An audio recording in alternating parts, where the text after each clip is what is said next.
Assalamualaikum warahmatullahi wabarakatuh.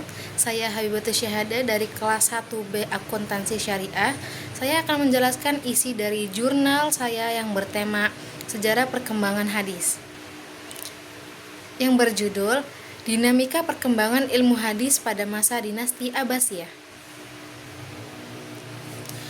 Penelitian ini menggunakan jenis penelitian kualitatif dengan pendekatan kajian pustaka, yang mana seluruh data diperoleh melalui telaah mendalam terhadap literatur primer dan sekunder yang terkait dengan perkembangan ilmu hadis pada masa dinasti Abbasiyah.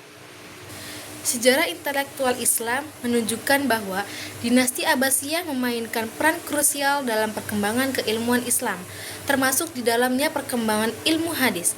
Di masa sebelum Abbasiyah, transmisi hadis umumnya berjalan secara lisan melalui periwayatan dari generasi ke generasi. Namun, seiring dengan dinamika politik dan sosial yang berubah, muncul kebutuhan untuk mendokumentasikan, mengkodifikasi, dan memverifikasi hadis agar tidak hilang, tercampur, ataupun dipalsukan. Namun, seiring dengan dinamika politik dan sosial yang berubah, muncul kebutuhan untuk mendokumentasikan, mengkodifikasi, dan memverifikasi hadis agar tidak hilang, tercampur, ataupun dipalsukan. Perubahan dari tradisi lisan ke tradisi tulisan, serta munculnya sistem keilmuan yang jelas, menandai bahwa abad awal Islam serta memasuki fase serius dalam menjaga warisan hadis. Konteks ini kemudian berkembang pesat ketika Abbasiyah menjadi pusat intelektual dan budaya, membuka peluang bagi para ulama hadis untuk mengkodifikasi, membandingkan sanad, mengevaluasi periwayat, serta menyusun metodologi kritik hadis, fondasi bagi studi hadis formal dan sistematis di masa berikutnya. Dinasti Abbasiyah berdiri pada tahun 132 sampai 656 Hijriah atau 750 sampai 1258 Masehi, yang mana dipimpin oleh Khalifah Abdullah As-Saffah bin Abbas bin Abdul Muthalib yang berhasil menggulingkan kekuasaan Bani Umayyah. Keruntuhan Bani Umayyah terjadi ketika pasukan Abbasiyah mengalahkan Marwan bin Muhammad, yang mana Marwan bin Muhammad tersebut khalifah terakhir pada dinasti Umayyah. Salah satu alasan kuat berdirinya Abbasiyah adalah karena mereka berasal dari keturunan dekat Rasulullah melalui jalur Bani Hashim, sehingga memiliki legitimasi kuat di mata sebagian umat Islam. Munculnya dinasti ini diawali oleh gerakan propaganda kepada Bani Hashim yang dipelopori oleh Ali bin Abdullah bin Abbas. Gerakan tersebut memperoleh dukungan luas terutama dari kelompok Mawali yang merasa diperlakukan tidak adil oleh pemerintahan Umayyah. Pergantian kekuasaan dari Bani Umayyah ke Bani Abbasiyah merupakan pergantian dinasti yang membawa perubahan signifikan dari sikap politik Abbasiyah. Ilmu hadis mengalami lompatan besar baik dari segi kodifikasi, penyusunan metodologi, maupun penyebaran sistematis transformasi dari lisan ke dalam kedisiplinan ilmu formal. Pada masa Abbasiyah terjadi fase pembukuan dan kodifikasi besar-besaran hadis.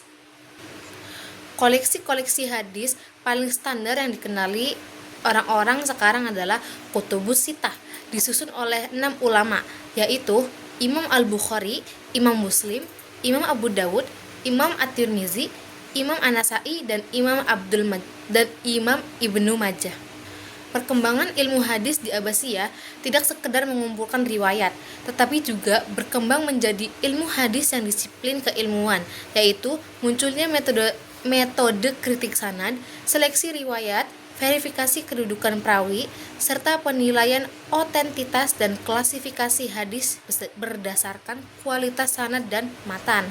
Dengan kodifikasi dan metodologi, sistem hadis-hadis lebih terjaga, bisa dijadikan referensi utama dalam fikih, usul, akidah, dan disiplin keilmuan Islam lainnya, sehingga hadis tetap relevan dan lestari sampai generasi kemudian. Dengan demikian, masa Abbasiyah menandai fase transisi dari periwayatan spontan atau komunitas lokal ke ilmu formal hadis, sebuah metaforsa yang menentukan bagaimana umat Islam kemudian memahami, mengkodifikasi, dan menggunakan hadis secara sistematis. Standarisasi dengan adanya koleksi utama dan metodologi ilmiah, hadis menjadi sumber hukum dan ajaran yang lebih stabil, konsisten, dan bisa diverifikasi. Pada masa ini, perkembangan ilmu hadis mengalami kemajuan pesat dan dapat dibagi dalam 3 periode besar. Yang pertama, periode pengumpulan hadis pada abad kedua Hijriah. Pada fase awal ini, proyek pengumpulan hadis yang sudah dimulai pada masa Bani Umayyah dilanjutkan kembali, yang mana banyak ulama besar menyusun kembali kitab-kitab hadis, meskipun ada beberapa karya yang hilang, yaitu salah satunya ada kitab Az-Zuhri.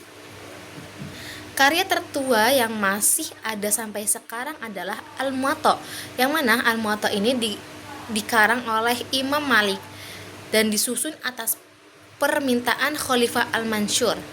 Pada masa ini juga mulai dipisahkan antara hadis umum, hadis tafsir, dan hadis sirah atau maghzi. Yang kedua, periode pentasihan dan penetapan kaidah, yang mana dilakukan pada abad 3 Hijriah. Di periode ini, usaha pembukuan hadis sangat meningkat. Ulama tidak lagi terbatas pada hadis di kota mereka, tetapi mulai melakukan perjalanan jauh atau rihlah untuk mencari hadis, yang dipelopori oleh Imam Al-Bukhari. Imam Al-Bukhari menghabiskan waktu 16 tahun untuk melakukan perjalanan, yaitu untuk menyusun kitab Al-Jami' As-Sahih, kitab yang hanya berisi hadis-hadis sahih. Usaha ini diikuti oleh muridnya, yaitu ada Imam Muslim serta ulama lainnya seperti Abu Dawud, At-Tirmizi, dan An-Nasai, yang kemudian dikenal sebagai Al-Usul Al-Khamsah. Pada masa ini muncul ancaman pemalsuan hadis. Untuk menanggulangi hal tersebut, para ulama mengembangkan metode ketat dalam memeriksa perawi dan matan hadis. Dari sinilah lahir ilmu riwayah atau periwayatan dan ilmu diroyah atau kritik dan analisis hadis. Yang ketiga, periode tazib, istidrak, dan penyusunan karya-karya. Lanjutan pada masa ini, ulama fokus menyusun kembali, meringkas, menyempurnakan, atau memberi komentar atas karya hadis sebelumnya. Perbedaan mencolok pada periode ini adalah munculnya 2 aliran penulisan hadis. Mohon maaf jika ada penjelasan yang kurang.